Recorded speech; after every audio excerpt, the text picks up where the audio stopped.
Maybe we can talk about, like, I had a conversation about this with my dad a little bit. How does religion relate to this? I see it as the disease and the cure.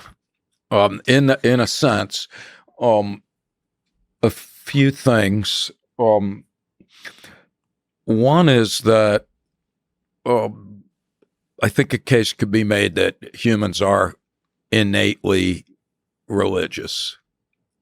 So now we're going to get into territory where there's going to be a lot of disputes. And by what do you mean by religious? That religion is an evolutionary adaptation. And religion is like a belief in something outside of yourself, kind of thing. Not necessarily. So here we got to be a little bit more careful. And again, I'm not a scholar.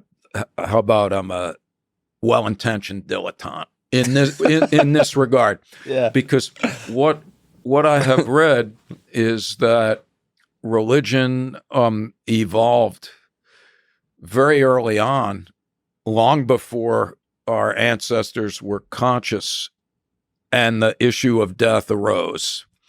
And that the word religion evidently is from a Latin word, regatear. We can look it up, and it means to bind. And Emile Durkheim, the dead French sociologist, he said, originally religion is Darce Lessing, who's a dead novelist. She calls it the substance of we feeling, that it's literally that it arose because we're uber social creatures who from time to time took comfort in just being in physical proximity with our fellow humans. And that there is this kind of sense of transcendent exuberance, just back to the unshakable joy that Heidegger alludes to. And that the original function of religion was to foster social cohesion and coordination. And that it was only subsequently, some claim, that a burgeoning level of consciousness made it such that religious belief systems that included the hope of some kind of immortality were just naturally selected thereafter. So there are some people, it's David Sloan Wilson, wrote a book called Darwin's Cathedral. And he said religion has nothing to do with death. It evolved to make groups viable. He's actually a group selection guy. What's group selection? The idea that it's the group that is selected for rather than the individual. The individual. Yeah, so people have vigorous disagreements about that. But I guess our point would be we see religion as being inextricably connected ultimately to assuaging concerns about death. Well, I guess another question to ask around this, like what does the world look like without religion?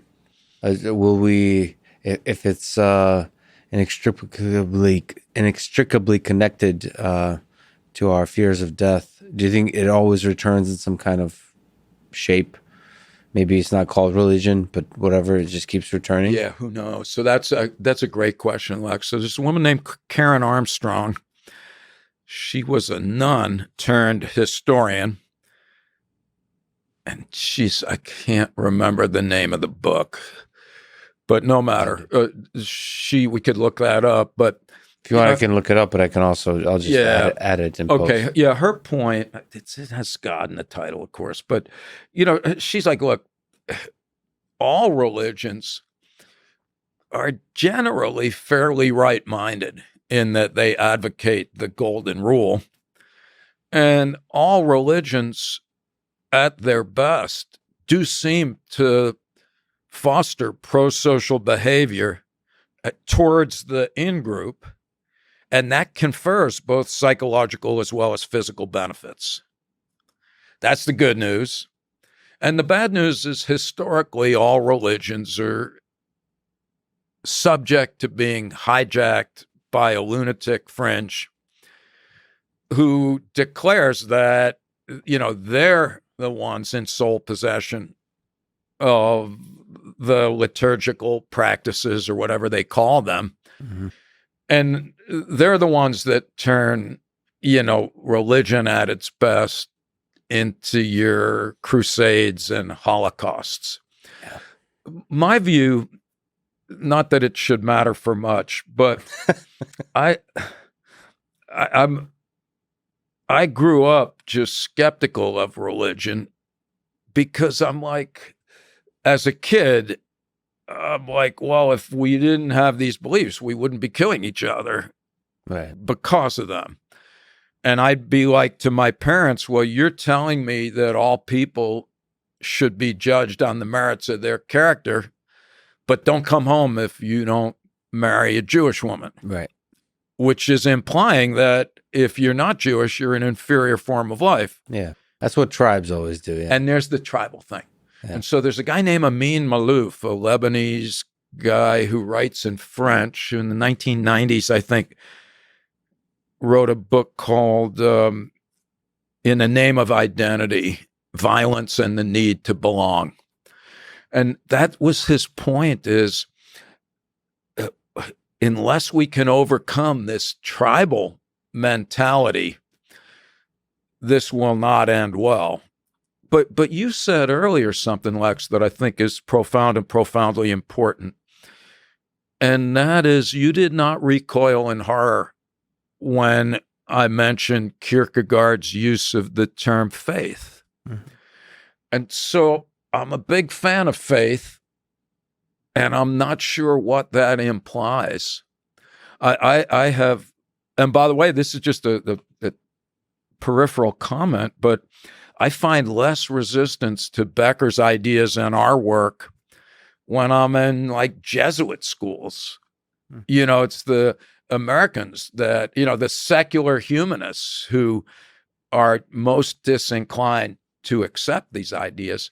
It's an important side comment because I think it's mostly because they don't think philosophically. I speak with a lot of scientists, and I think that's my main criticism is you don't, that's the problem with science. Exactly. Is it's so comforting to focus in on the details that you can escape thinking about the mystery of it all, the big picture things, the philosophical, like the fact that you don't actually know shit at all, like that yeah. So that in terms of Jesuit, like that's the beauty of the experience of faith and so on, is like wherever that journey takes you, is you actually explore the biggest questions of our world. Yeah. So I don't see religion going away because I don't see humans as capable of surviving without faith and hope. And everyone from the Pope to Elon Musk will acknowledge that it is a world that is unfathomably mysterious.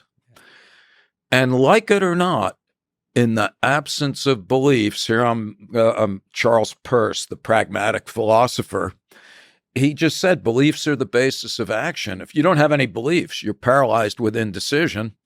Whether we're aware of it or not, whether we like it or not, in order to stand up in the morning, you have to subscribe to beliefs that can never be unequivocally proven, right or wrong.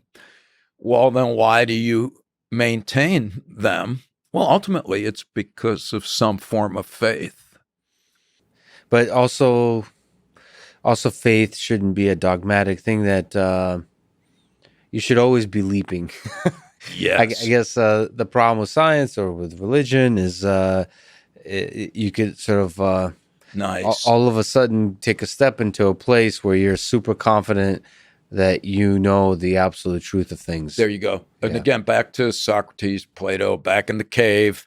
At Skidmore, where I work, that's what I have the students read in their first week. And Plato's like, oh, look at all those poor bastards. They're in the cave, but they don't know it.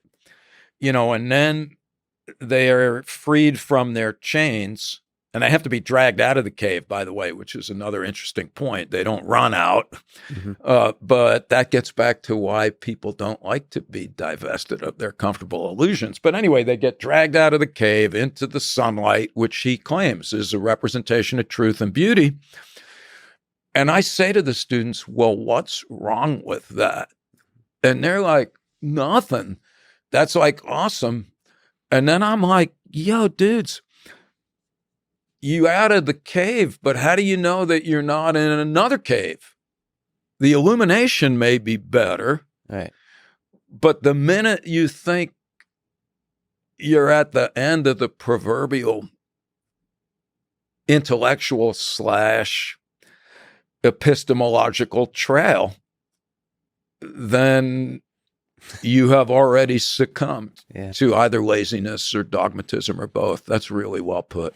That's both terrifying and exciting. That we're always there's always a bigger cave